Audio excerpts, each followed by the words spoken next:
Assalamualaikum warahmatullahi wabarakatuh.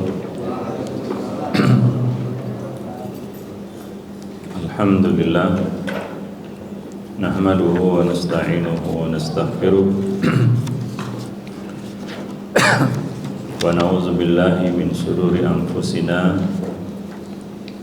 wa sayyiati a'malina, may yahdihillahu fala mudilla lahu wa may yudlil fala hadiya lahu.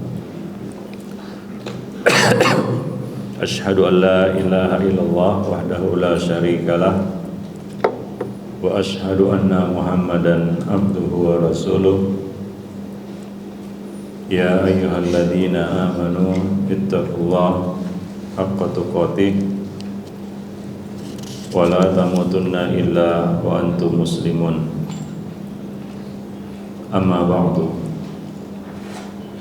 fa inna ahsanal kalami kalamullah wa khairal hadi hadi Rasulillah sallallahu alaihi wasallam wa syarrul umur muhdatsatuha wa kullu muhdatsatin bid'ah wa kullu bid'atin dhalalah wa kullu dhalalatin finnar. Para hadirin sekalian, muslimin dan muslimat rahimani wa rahimakumullah. Pertama, kita bersyukur pada Allah Subhanahu wa taala. Pagi ini kita dapat bertemu kembali di majelis ilmu, masih membahas buku Panduan Amal Sehari Semalam. Pada kesempatan pagi ini kita lanjutkan pembahasan kita. Kita sampai masih mukadimah ya, yaitu tentang penjelasan Ibnu Qayyim al-Jauziyah dalam salah satu tulisannya di dalam kitab Al-Fawaid, yaitu beliau membuat satu pembahasan bagaimana cara memperbaiki diri. Bagaimana cara memperbaiki diri, yaitu melakukan proses islah yang Allah perintahkan, wa aslihu, dan perbaikilah diri. Dari kata itulah diambil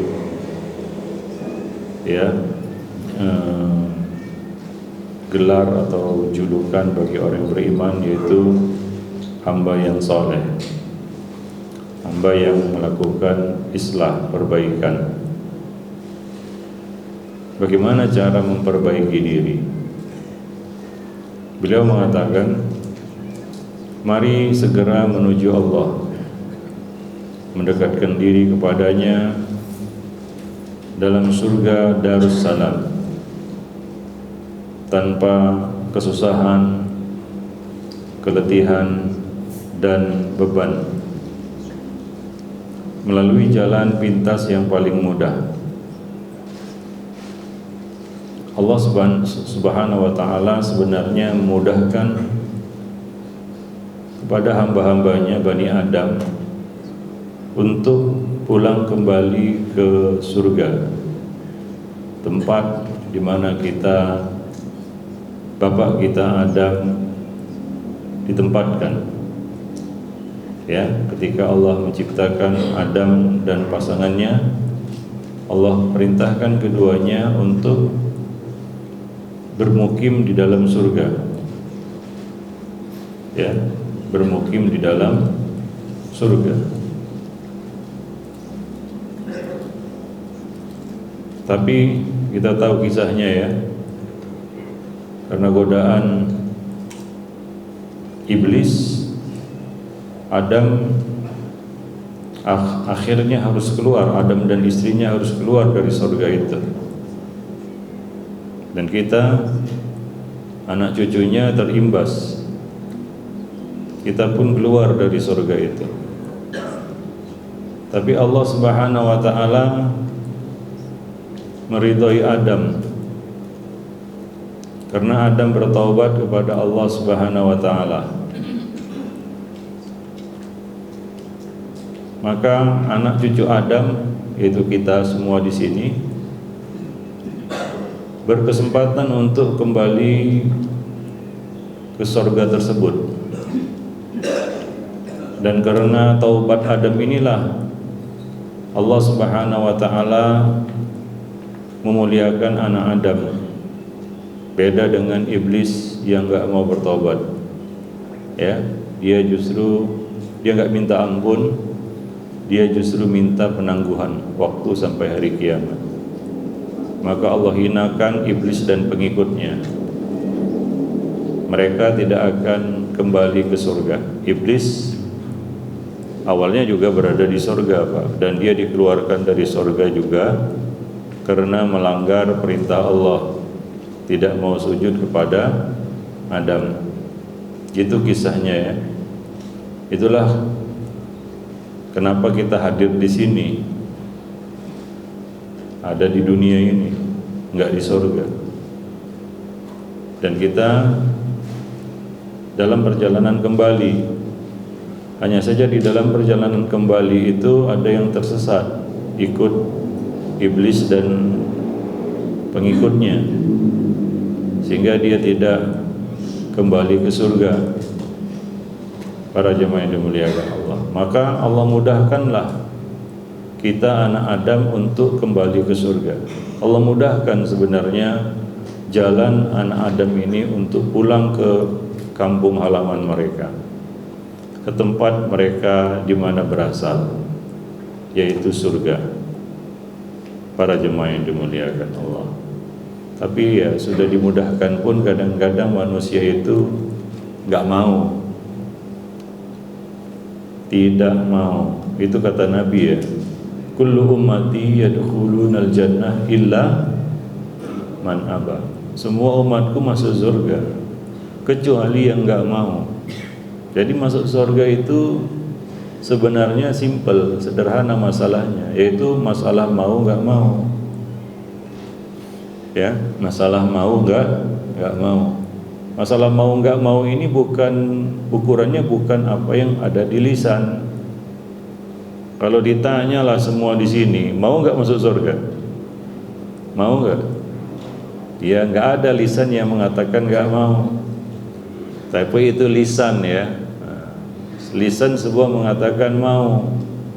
Mau enggak mau itu bukan di lisan. Para jemaah yang dimuliakan Allah ya. Nah, jadi Allah mudahkan jalan bagi kita untuk kembali ke surga. Jadi surga itu sebenarnya bukan tempat yang asing bagi anak Adam. Dulu bapak kita di situ sama istrinya. Para jemaah yang dimuliakan Allah. Dan kita ingin kembali ke tempat asal itu melalui jalan yang paling mudah, kata beliau. Caranya gimana? Manfaatkan waktu. Karena itulah jalan kita untuk kembali ke surga, yaitu Allah kasih waktu. Dan syukurnya Adam nggak minta penangguhan sampai hari kiamat. Artinya anak cucunya, anak keturunan Adam sementara di dunia. Bayangkan kalau kita hidup sampai kiamat, Pak. Mau nggak? Dunia ini kan letih, ya kan? Letih. Nggak punya harta letih, punya harta juga letih.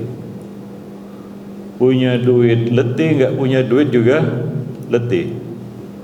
Apa yang nggak susah, Pak? Makan susah, nggak makan juga susah. Iya kan? Iya. Coba perhatikan itu. Banyak orang-orang yang masuk rumah sakit gara-gara makan. Oh, ini bapak ini makan ini nih, makan ini, ya, makan enak pasti itu. Ya kan? Nah, jadi makan susah, nggak makan juga susah. Apa yang nggak susah di dunia ini coba? Para jemaah yang dimuliakan Allah. Itulah dunia identik dengan susah. Surga itu identik dengan kemudahan. Nggak ada kesusahan di dalam surga. Para jemaah yang dimuliakan Allah. Seenak-enaknya hidup di dunia lah. Tanya sama orang yang mungkin kita lihat, kita pandang, ini orang enak kali kayaknya hidupnya di dunia. Coba tanya sama dia, apa enggak mikir? Lebih mikir lagi Pak, ya, tagihannya itu jangan-jangan utangnya juga lebih banyak dari kita. Kita miskin-miskin kayak gini nggak punya utang, kan begitu ya. Nah, orang kaya itu banyak utangnya, ya. Nah, para jemaah yang dimuliakan Allah, ya begitulah hidup ya. Nggak ada yang nggak susah, semuanya susah. Para jemaah yang dimuliakan Allah, maka jalan pintas itu adalah memanfaatkan waktu. Waktu itu sama dengan umur. Ya, nggak ada waktu orang yang sudah habis umurnya. Udah habis waktunya, umurnya? Belum ya? Nah, berarti masih ada waktu. Atau dalam bahasa lain disebut kesempatan. Waktu itu bahasa lainnya kesempatan. Ini kadang-kadang orang yang lupa, sehingga kadang-kadang suka buang-buang waktu, karena dia nggak tahu waktu itu sama dengan kesempatan, Pak. Ya, waktu itu sama dengan kesempatan, supaya kita nggak suka buang-buang waktu. Artinya kita sebenarnya buang-buang kesempatan. Ketika Nabi mengatakan aksiru min zikri hazimil lazzat, perbanyaklah oleh kamu mengingat pemutus kelezatan. Kelezatan apa yang Allah putus dengan kematian? Kelezatan apa yang Allah putus dengan datangnya kematian? Karena kita disuruh banyak-banyak ingat mati. Makanan? Enggak. Kendaraan supercar begitu? Enggak juga, kalaulah dia punya ya. Atau apa yang antum merasakan paling lezat di dunia ini hingga terputus itu dengan kematian? Coba bayangkan sekarang, apa yang paling lezat? Apa? Punya istri cantik yang skornya, poinnya 9,999, makan yang enak sampai kenyang apa namanya, kenyang bego istilahnya, karena saking enaknya, mau meninggal rasanya saking enaknya. Allah, coba bayangkanlah. Atau punya rumah bagaikan istana yang mikirin bayar listriknya aja bisa botak. Para jemaah yang apa coba bayangkan? Silakan bayangkan sekarang, tapi ketahuilah bahwa kelezatan yang paling tinggi di dunia ini adalah kita merasa masih punya kesempatan. Itulah yang diputus oleh kematian. Oleh karena itu orang yang mau mati, dia nggak minta macam-macam. Itu yang Allah sebutkan ya di dalam Al-Quran. Hatta idza hadara ahadahumul mautu qala rabbirji'un. Hingga ketika kematian menghampiri salah seorang dari mereka, datang di hadapan matanya kematian itu. Malakul maut, Pak, dia sudah berdiri di depannya, siap mencabut nyawanya. Dia berkata, ya Qul, apa katanya?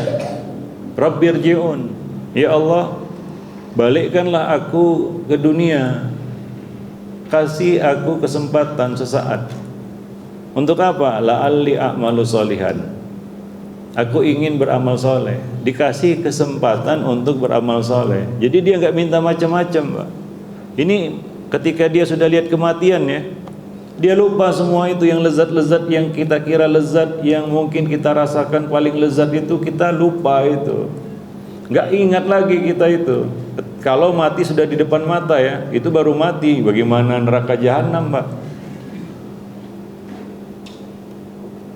Nggak ingat lagi itu yang enak-enak yang kita rasakan di dunia ini. Apa sih yang kita rasakan paling lezat di dunia ini? Itu kalau sudah lihat mati, Pak, di depan mata, nggak ingat lagi, Pak. Apa yang teringat? Kesempatan untuk beramal soleh. Sesaat saja, sekali aja. Tapi kata Allah apa? Balasannya apa? Kalla, nggak bisa lagi. Yang dia minta itu kesempatan, waktu, kesempatan. Tapi itu nggak bisa lagi, nggak ada lagi. Udah habis. Para jemaah yang dimuliakan Allah. Maka hargailah waktu. Itu kesempatan. Kalau ada kesempatan jangan dibuang-buang. Maka hadis sebelumnya yang kita bahas adalah apa? Ightanim khamsan qabla khamsin. Manfaatkan yang 5 sebelum datang yang 5. Artinya itu manfaatkan kesempatan yang Allah berikan sebaik-baiknya. Karena kalau sudah mati di depan mata, nggak ada cerita lagi. Para jemaah yang dimuliakan Allah, mau minta kesempatan pun nggak dikasih. Padahal dia minta dikembalikan sesaat aja, nggak usah lama-lama, sesaat aja. Tapi itu pun nggak dikasih lagi. Maka sadarilah, kata beliau, kamu berada di antara dua waktu. Itulah umurmu. Jadi di antara dua waktu berarti ada 3 waktu. Apa aja itu? Yang pertama adalah yaitu masamu sekarang di antara masa lalu dan masa depan. Kita sekarang menjalani ketiga masa atau waktu itu. Makanya Allah katakan dalam Al-Quran, wal asri innal insana lafi khusrin. Demi masa waktu, manusia itu dalam kerugian. Berkaitan dengan apa? Dengan waktu. Para jemaah yang dimuliakan, yaitu masamu sekarang, hari ini, detik ini juga, kamu sedang apa? Jawablah masing-masing, dia sedang apa sekarang? Sedang tidur kah? Apa ini? Sedang apa sekarang? Sedang apa? Oh, nggak sadar. Apa belum bangun semua ini? Sedang apa? Hah? Kok bengong? Sedang apa? Menuntut ilmu. Serius? Ya, dengarkanlah baik-baik ya. Para jemaah yang dimuliakan Allah. Di antara dua masa, yaitu masa lalu dan masa depan. Masa lalu ini sudah lewat, namanya masa lalu, sudah berlalu. Bisa kembali lagi ke masa lalu? Enggak bisa. Manusia tidak akan mungkin kembali ke masa lalu. Kalau bisa kembali ke masa lalu, maka yang kita inginkan, yang kita impikan adalah balik kembali ke rahim ibu kita, supaya bisa memulai merestart hidup kita dari nol lagi. Kan begitu ya? Udah banyak penyesalan. Waduh, seandainya balik lagi ke rahim ibu. Kalau orang kafir lebih ekstrim lagi di akhirat nanti. Apa katanya? Fayaqul kafiru ya laitani kuntu turaba. Duhai celakanya aku, lebih baik aku dulu jadi tanah saja. Enggak usah jadi manusia, karena jadinya seperti ini nih, udah lihat neraka ini. Maka kalau kita bisa kembali ke masa lalu, kita nggak akan kembali lagi lah, restart dari 5 tahun sebelumnya, enggak. Kita mungkin minta kembali ke rahim ibu kita, diulang kembali lah. Kalau istilah program komputer dia restart ya, di restart kembali. Kalau bisa, ya, ini nggak bisa, itu nggak mungkin. Masa depan, ya kita nggak tahu ya. Masa depan itu perkara gaib. Masa depan itu sama dengan gaib, Pak. Nggak ada yang bisa menduga apa yang terjadi di depan. Apa kata Allah? Wa ma tadri nafsum madza taksibu goda. Nggak ada satupun yang tahu apa yang akan diusahakannya besok. Maksudnya apa yang akan terjadi. Apapun bisa terjadi. Dan sering kita alami dalam hidup. Kadang-kadang yang terjadi di depan kita itu sesuatu yang nggak kita bayangkan. Nggak kebayang masuk rumah sakit. Ya kan? Padahal kemarin sehat-sehat aja. Nggak kebayang nih bangkrut. Padahal kemarin untung terus, kan begitu ya. Begitulah dia masa depan itu, kita nggak tahu apa yang terjadi di depan. Maka dikatakan masa depan itu gaib. Ya, termasuk perkara gaib adalah hal yang terjadi di depan, maka nggak boleh kita ngeramal-ramal gitu ya. Itu pekerjaan dukun, itu ngeramal-ramal masa depan. Contohnya orang-orang yang sok tahu kiamat tanggal berapa. Kiamat kan masa depan ya nggak ada yang tahu lah. Umur ada yang tahu nggak? Nggak ada. Itu masa depan semua itu. Masa depan itu gaib. Para jemaah yang dimuliakan Allah, kita nggak tahu apa yang akan terjadi di depan. Maka beliau mengatakan, masa lalumu isilah dan perbaikilah dengan bertaubat, menyesal dan memohon ampun. Jadi ternyata masa lalu itu walaupun sudah berlalu bisa diisi. Bagaimana cara mengisi masa lalu yang sudah berlalu? Bertaubatlah, taubatan nasuha. Maka banyak perintah, anjuran, ajakan untuk bertaubat. Wa tubu ilallahi jami'an ayyuhal mu'minun la'allakum tuflihun. Ya. Ya ayyuhalladzina amanu tubu ilallahi taubatan nasuha.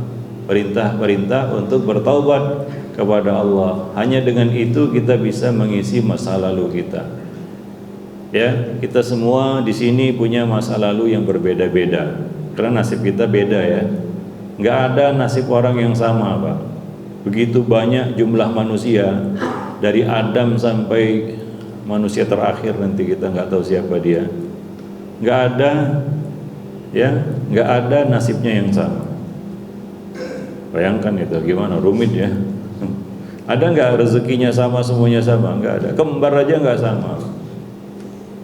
Si kembar aja yang satu rahim, bahkan kembar identik, itu aja rezekinya, nasibnya, takdirnya nggak sama.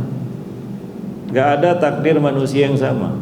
Sebanyak itu jumlah manusia, bayangkan itu.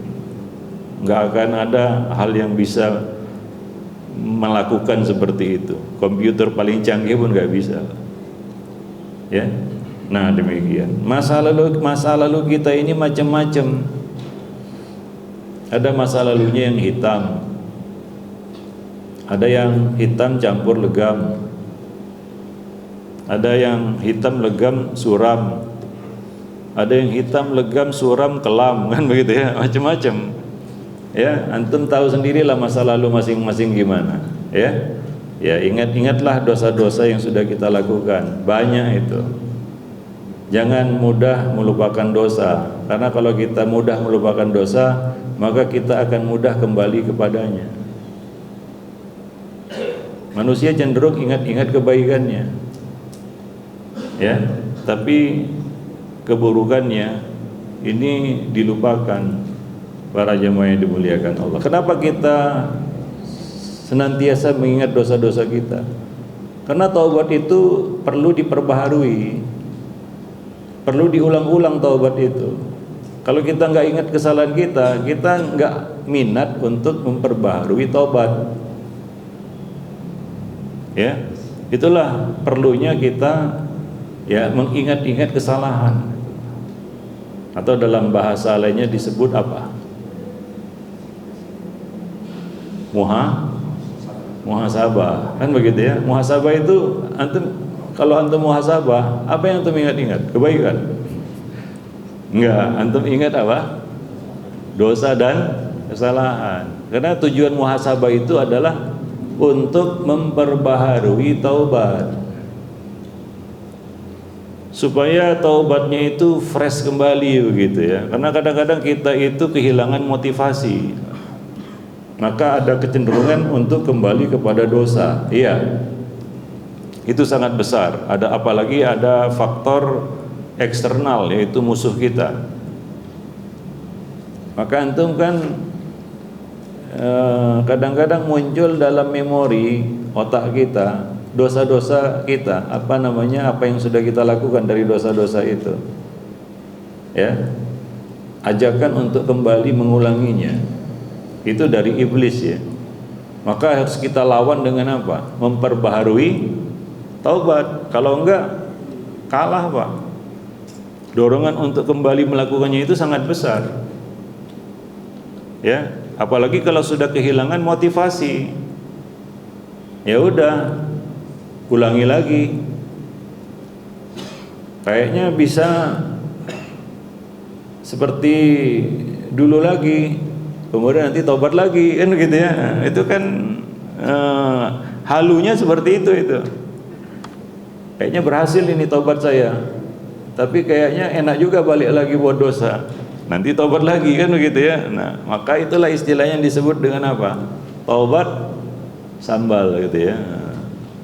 Para jemaah yang dimuliakan Allah, maka kita perlu motivasi, ya, perbaikilah itu dengan bertaubat, menyesal dan mohon ampun kepada Allah Subhanahu wa taala. Ini amal pertama Adam. Amal pertama Adam, bapak kita itu ya. Ketika diturunkan Allah, dikeluarkan dari sorga dan diturunkan ke bumi ini, ke dunia ini, adalah bertaubat. Rabbana zalamna anfusana wa illam taghfir lana wa tarhamna lanakunanna minal khasirin. Itulah yang pertama kali dilakukan Adam. Amal pertama Adam, bapak kita, yaitu bertaubat. Amal yang namanya taubat. Jadi ini amal yang agung. Itu ibadah taubat itu. Para jemaah yang dimuliakan Allah, ya. Dan mohon ampun kepada Allah. Tentunya ini tidak sukar bagimu. Susah minta ampun. Istighfar. Ada yang enggak hafal astagfirullah. Kayaknya bahkan non muslim sendiri kadang-kadang kalau latah dia, kalau latah astagfirullah juga katanya itu, ya, nggak ngerti dia apa itu astagfirullah, ya kan? Nah, begitulah dia mudahnya untuk minta ampun, Pak, ya, bertaubat, menyesal, nggak susah itu, ya, tidak menuntut pekerjaan yang berat, hanya menuntut aktivitas hatimu. Ya, taubat itu asalnya amal hati, diiringi dengan apa? Diiringi dengan lisan, yaitu minta ampun, lalu anggota badan, yaitu berhenti melakukan dosa. Itulah taubat, ya.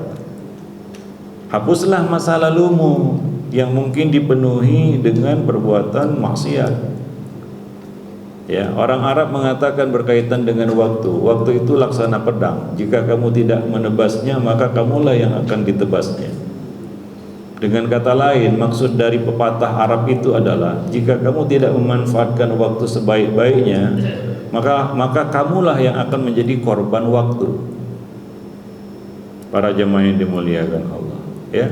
Apapun dosa yang sudah kita lakukan selama hayat di kandung badan, ya, jangan pernah putus asa untuk bertaubat kepada Allah Subhanahu wa taala.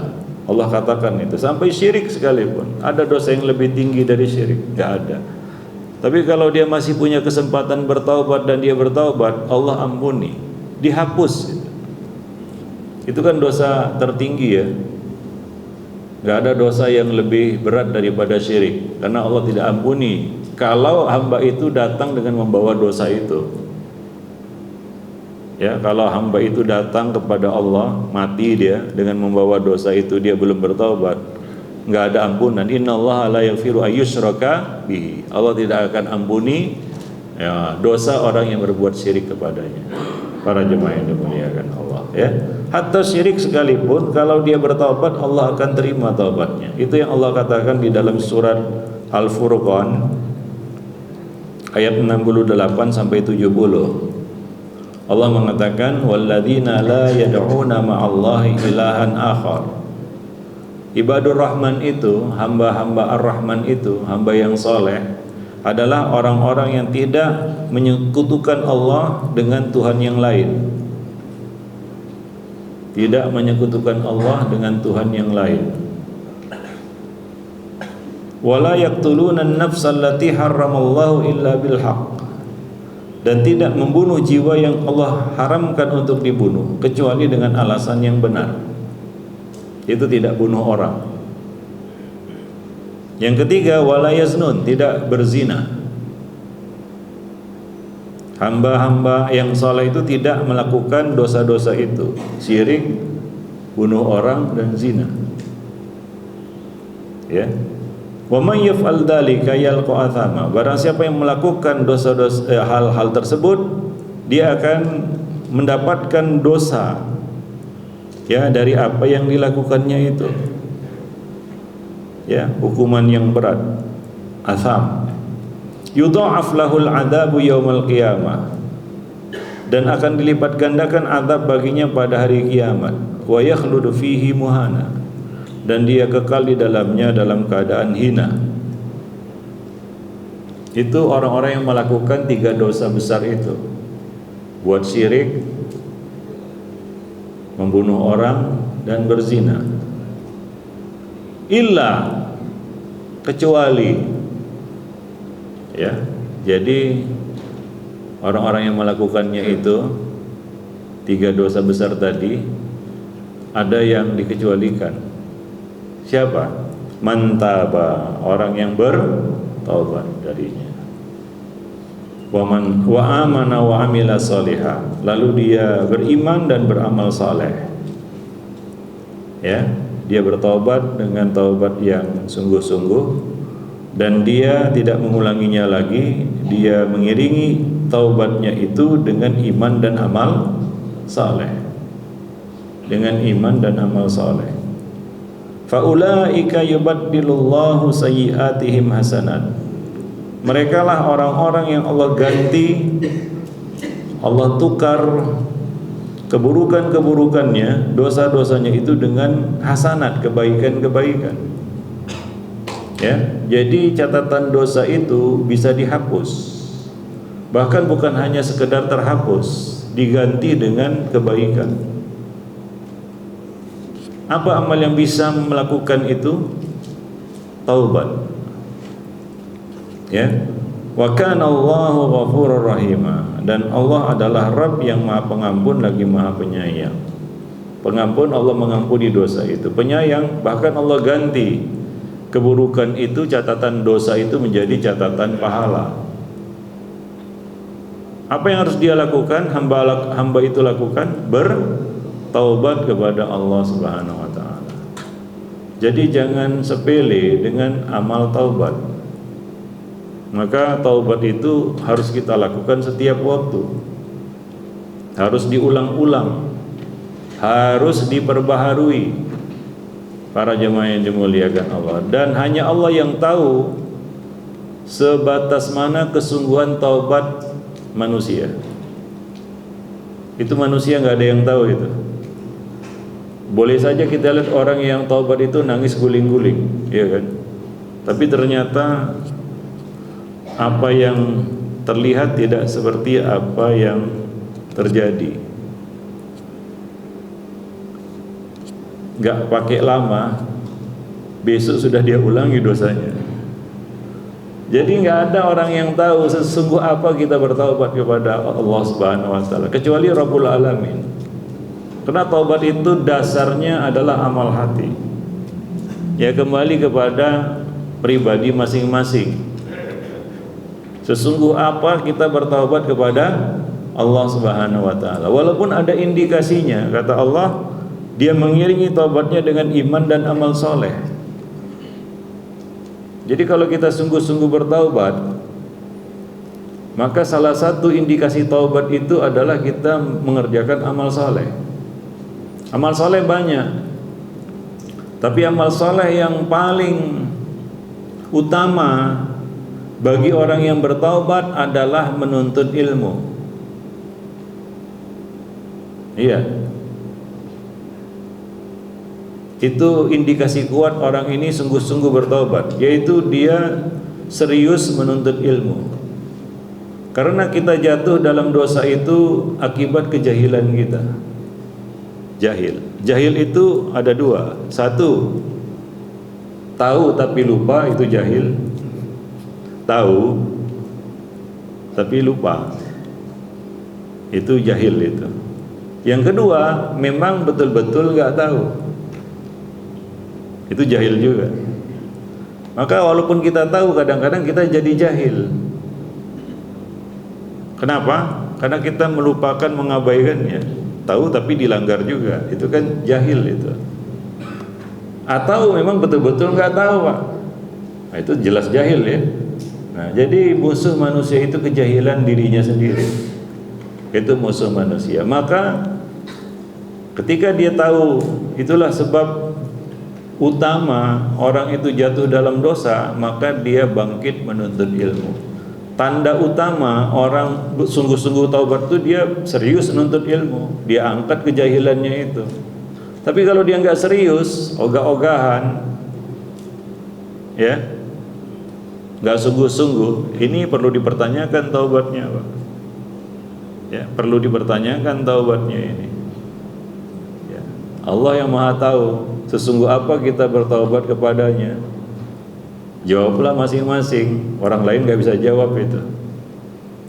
Nggak bisa kita tanya kepada seorang, "Fulan, gimana taubat saya? Udah paten nggak?" Nggak bisa. Nggak tahu dia. Paling dia, "Oh iya, bagus, bagus ya." Ya, itu kan kata orang kan gitu ya. Dalam hati siapa tahu. Para jemaah yang dimuliakan Allah. Maka itu adalah urusan hamba itu dengan penciptanya. Maka buktikan saja, ya. Yang perlu kita buktikan bukan kepada manusia, kepada Allah Subhanahu wa taala. Cerita-cerita tentang taubat, ada kisah itu, mungkin antum sudah dengar kisahnya ya, yaitu kisah tukang jagal bukan jagal sapi ini, jagal manusia. Dia telah membunuh 99 orang. Ini mungkin masuk Guinness Book of Record. Iya, 99. Nyawa sudah dihabisinya. Ini pembunuh berdarah es ini kayaknya. Itu bunuh orang kayak bunuh nyamuk kayaknya ya. 99 Pak, capek itu kan. 1, 2, 3, 4, 99. Tapi itulah dosa ya. Ada keinginan dalam hati kecil untuk bertobat, berhenti, capek juga lah buat dosa ya. Nah, orang ini juga kayaknya gitu nih, udahlah, saya mau tobat lah, jadi pembunuh. Ya, maka dia carilah orang yang bisa membimbingnya untuk bertaubat. Dia cari-cari, dia tanya-tanya sana sini. Ada yang bilang, oh di sana ada seorang rahib, ahli ibadah maksudnya. Ahli ibadah itu kan terlihat soleh Pak ya. Nah, iya. Mungkin dia bisa membimbingmu untuk taubat. Orang ini sungguh-sungguh ini mau bertaubat, maka dia datangi itu orang itu, si ahli ibadah ini untuk bertaubat dia. Gimana caranya taubat ini? Dia datangilah ahli ibadah itu, si rahib ini. Rahib ini maksudnya ahli ibadah. Dia ceritakanlah, saya ini sudah bunuh 99 orang, tapi saya mau taubat ini. Ya ahli ibadah ini ya memang rajin ibadah, tapi belum tentu punya ilmu. Ya, iya, memang rajin ibadah dia, tapi belum tentu punya ilmu. Ternyata dia nggak punya ilmu ini. Ya, dia nggak punya ilmu. Ketika mendengar cerita pengakuan dari orang ini, ya terkejutlah dia kan gitu. Waduh, parah kamu. 99 orang sudah kamu habisi, sudah kamu bunuh, parah kamu ini. Mungkin karena semangat ibadahnya itu ya, tapi nggak punya ilmu. Maka dia katakanlah, kamu nggak ada lagi kesempatan bagimu untuk taubat. Parah kamu itu, dosa kamu ini sudah parah. Nggak ada lagi kesempatanmu untuk taubat. Itu jawaban si ahli ibadah ini. Ya namanya juga tukang bunuh orang Pak ya, tukang jagal itu ya.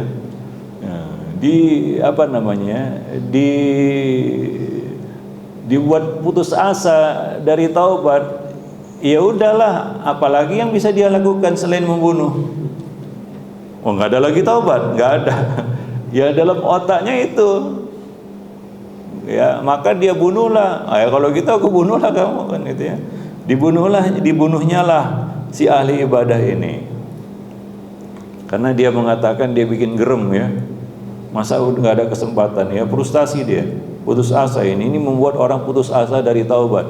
Makanya nggak boleh buat orang lain putus asa dari taubat, apapun dosanya Pak, separah apapun perbuatannya.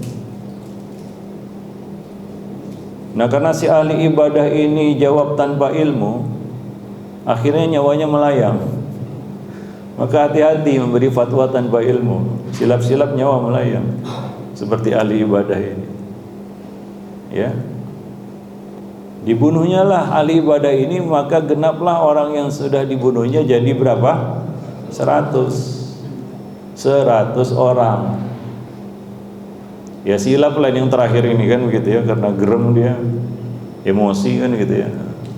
Tapi dia nggak putus asa, nggak surut ke belakang untuk bertaubat. Dia masih tetap ingin taubat ini. Inilah kesungguhan orang ini untuk bertaubat. Dia tanya-tanya lagi, ini siapa yang bisa membimbingku untuk taubat? Maka orang-orang mengatakan, di sana ada itu seorang ahli ilmu, mungkin dia bisa membimbingmu untuk taubat. Maka didatanginya lah ahli ilmu ini. Ini beda ini. Kalau yang tadi ahli ibadah, ini ahli ilmu. Ya, memang Pak Nabi mengatakan, fadlul alim alal abid ka fadlil qamar ala sa'il kawakib.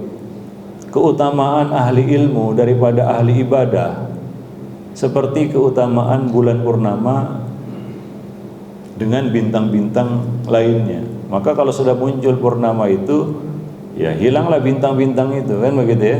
Nah, itulah keutamaan ahli ilmu atas ahli ibadah. Maka kadang-kadang orang itu terpesona dengan penampilan ahli ibadah dan underestimate dengan orang yang berilmu. Wah, ini penampilannya lebih paten ini kan. Ahli ibadah kan secara tampilan luar kan lebih paten ya, lebih membuat orang terperangah gitu. Ahli ilmu kadang-kadang nggak nampak kan begitu ya. Nah, karena ilmu di dalam dada kan begitu. Nah, orang nggak tahu kan begitu ya. Nah, itu dia beda ahli ilmu dengan ahli ibadah. Nah, kali ini yang didatangi oleh si tukang jagal ini adalah seorang ahli ilmu. Dia tanyalah, ada kesempatanku untuk taubat? Ya karena ini orang punya ilmu. Dijawablah, ya siapa yang menghalangimu dari taubat? Ya dia cerita, oh saya sudah bunuh 100 orang ini, ada kesempatan? Oh, ada. Nah itu ya, kasih harapan orang untuk bertaubat. Jangan buat dia putus asa, bahaya Pak. Bayangkan antum pendosa ini dibuat putus asa dari taubat. Apalagi yang antum bisa lakukan selain mengulangi dosa? Ya kan? Iyalah, nggak ada taubat lagi.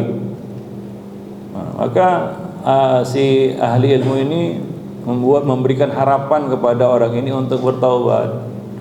Nggak ada yang menghalangimu dari taubat, bertaubatlah, senanglah dia kan begitu ya. Maka dia pun bertaubat kepada Allah Subhanahu wa taala. Nah, setelah itu si ahli ilmu ini berkata kepada orang ini, itulah dia fadilah ilmu ya, keutamaan ilmu. Tahu nih orang ini, si alim ini tahu dia kenapa orang ini berbuat dosa seperti itu. Maka pandangan seorang alim itu jauh ke depan itu. Beda dengan awam. Maka Hasan Al-Basri mengatakan itu dalam satu perkataan, seorang alim itu, ahli ilmu itu tahu fitnah sebelum fitnah itu terjadi. Orang awam, orang jahil ya baru tahu itu fitnah setelah fitnah itu menimpa dirinya. Itu bedanya itu. Nah, sudah kena dia baru gitu. Oh ternyata, nah itu jahil itu, awam itu. Tapi kalau ahli ilmu, dia tahu itu fitnah, bahaya sebelum bahaya itu menimpa dirinya. Maka kalau level kita udah kena, ya baru teriak, oh ternyata, nah itu jahil itu. Para jamaah yang dimuliakan Allah, ya awam itu. Itulah dia fadilah ilmu. Nah, itulah yang perlunya kita belajar. Ya, menuntut ilmu itu perlunya itu. Ya. Untuk mencegah keburukan menimpa diri kita. Ya. Maka si ahli ilmu ini berkata, kamu ini tinggal di lingkungan yang buruk, maka pergilah dari lingkungan itu ke tempat yang lain yang lebih baik, hingga kamu bisa memperbaiki di sana. Pergilah ke negeri fulan, di sana ada banyak orang-orang yang soleh menyembah Allah. Pergilah ke sana. Ini ilmu yang tinggi ini, dari si ahli ilmu, si alim ini. Kenapa? Ya biasanya kan kalau orang bertobat, dosanya apa? Membunuh. Mungkin kita hanya bisa berkata, kamu jangan bunuh orang lagi ya, gitu ya. Enggak, si ahli ilmu ini enggak. Bukan itu yang dia katakan kepada tukang jagal ini, sekarang jadi mantan ya. Kalau untuk itu ya memang dia mau tobat, enggak perlu lagi kita katakan, wah kamu jangan mencuri lagi ya, kamu jangan membunuh lagi ya. Kalau hanya itu, dia pun sudah tahu.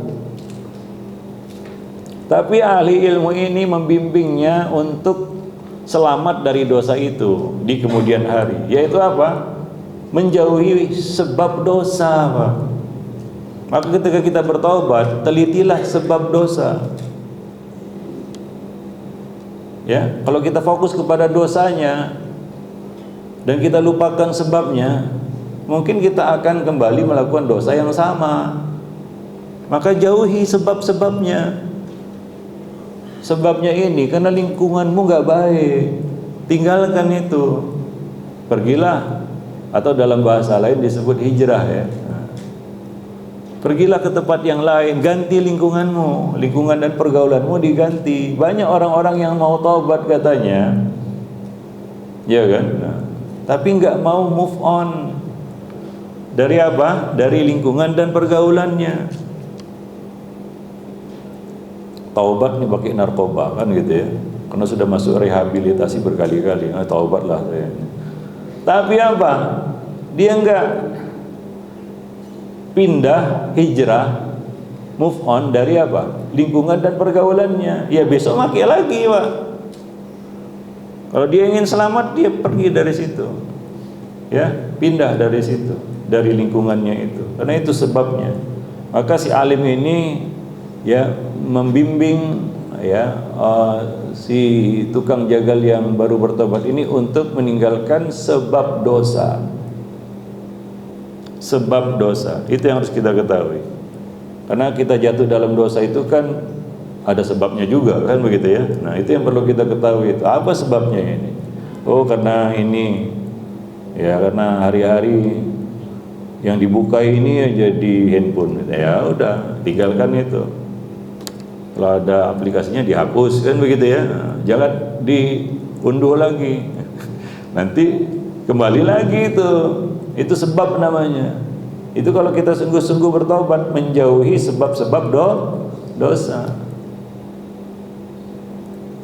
Maka si mantan tukang jagal ini, dia memang sungguh-sungguh bertobat. Dia nggak kaleng-kaleng tobatnya.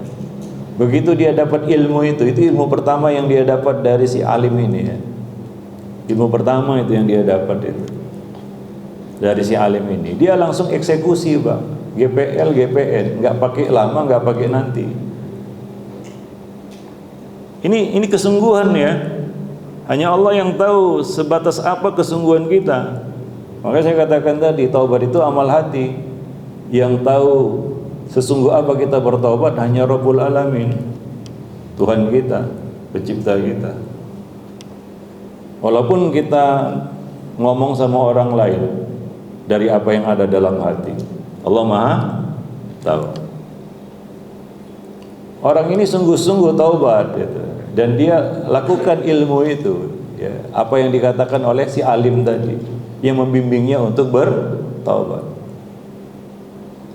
Dia pun langsung pergi, nggak pakai lama, nggak pakai nanti. Umur nggak ada yang tahu, Pak. Masa depan itu gaib, seperti yang saya katakan tadi. Ini orang kira-kira sudah tua gemeteran gini atau masih oke? Kenapa? Iya, masih kemarin masih bisa bunuh orang, nggak mungkin udah gemeteran ini bunuh orang kan gitu ya, dia yang dibunuh. Ini orang masih oke, artinya apa? Bukan orang yang sudah tua tinggal tunggu ajal, enggak. Tapi umur nggak ada yang tahu, Pak.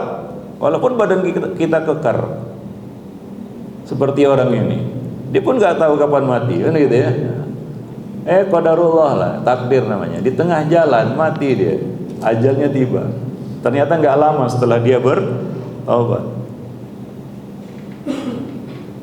Ya, di tengah jalan itu mati dia, nggak sampai ke tujuan. Tapi dia sudah lakukan itu. Maka ini ceritanya yang disebutkan dalam hadis itu. Malaikat rahmat dan malaikat azab berselisih. Karena keduanya masing-masing merasa berhak untuk membawa ruh orang ini. Ya. Kalau ruhnya dibawa malaikat rahmat, ini namanya husnul khatimah. Kalau dibawa malaikat azab, berarti su'ul khatimah. Nah, kedua malaikat ini berselisih. Ini ceritanya seperti itu ya. Nabi yang ceritakan ini. Siapa yang berhak untuk membawa ruhnya? Karena dua-duanya merasa paling berhak. Ini orang udah bunuh orang 100 orang. Malaikat rahmat mengatakan enggak, dia sudah taubat ya. Maka Allah mengirim malaikat yang lain untuk memutuskan perselisihan ini. Gitu ya. Ya kan, gitu ceritanya. Datanglah malaikat ini dan menengahi kedua malaikat tadi. Ya, ukur aja kemana yang lebih dekat, ke tempat yang ditujunya atau tempat yang ditinggalkannya, untuk mengetahui sejauh mana kesungguhan dia untuk bertaubat. Ternyata Pak, dia lebih dekat ke negeri yang ditujunya hanya selangkah saja. Maka perkara itu dimenangkan oleh malaikat rahmat. Ruhnya pun dibawa oleh malaikat rahmat. Dia mendapatkan husnul khotimah, si mantan tukang jagal yang telah membunuh 100 orang. Padahal taubatnya kan baru kemarin istilahnya, masih seumur jagung. Tapi yang Allah nilai di sini adalah kesungguhannya. Bayangkan Pak ya, kalau dia nunda-nunda hijrahnya, dia tidak lakukan ilmu yang baru kemarin dia dapatkan itu, apa jadinya coba? Dia mati di lingkungan itu, ya sudah selesailah.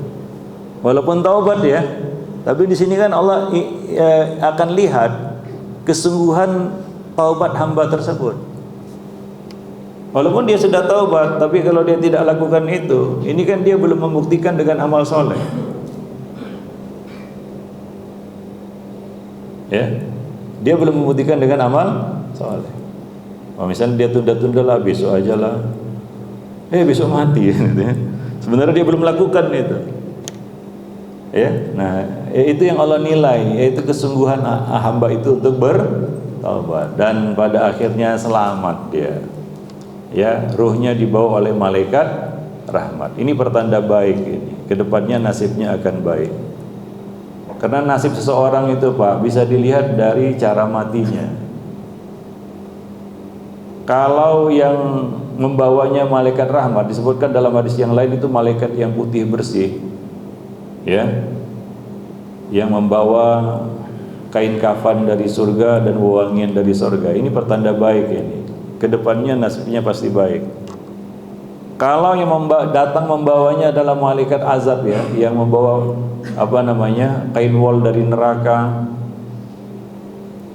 yang bau busuk, hitam legam, ini pertanda buruk ini. Ini namanya su'ul khatimah ini. Kedepannya nasibnya akan jauh lebih buruk lagi Pak. Maka ketika mati aja orang itu sudah tahu nasibnya sebenarnya. Maka mati itu mengerikan Pak. Kita nggak tahu malaikat mana yang akan menjemput kita. Syukurlah kita mau mati gitu lihat yang datang malaikat yang putih-putih itu. Kalau yang hitam-hitam itu kan selesai Pak. Para jemaah yang dimuliakan Allah, ya. Nah demikian itu indikasi ya tanda-tanda pertama lah orang itu baik nasibnya ke depan atau tidak.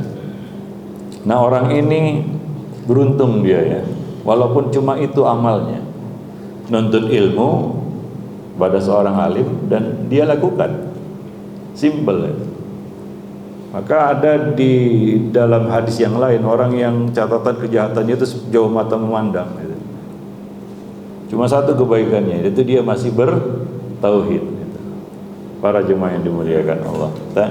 Jadi demikian ya kisah tentang taubat. Maka Allah mengatakan di dalam ayat ini, illa man taba wa amana wa amila amalan ya, kecuali orang-orang yang bertaubat dan mengiringi taubatnya dengan iman dan amal saleh. Mereka lah yang Allah ganti keburukan-keburukannya menjadi kebaikan-kebaikan. Ini luar biasa. Maka isilah masa lalumu dengan apa? Bertaubat-taubatan nasuha. Para jemaah yang dimuliakan Allah. Lalu masa depan gimana mengisinya? Sementara belum datang. Gimana cara ngisi masa depan sementara dia belum datang? Nanti akan kita bicarakan pada bulan depan, insya Allah. Ya, karena waktunya sudah habis. Ya demikian saja. Mudah-mudahan bermanfaat. Lebih dan kurang saya mohon maaf. Kalau ada yang ingin bertanya silakan. Ya, satu-satu. Silakan.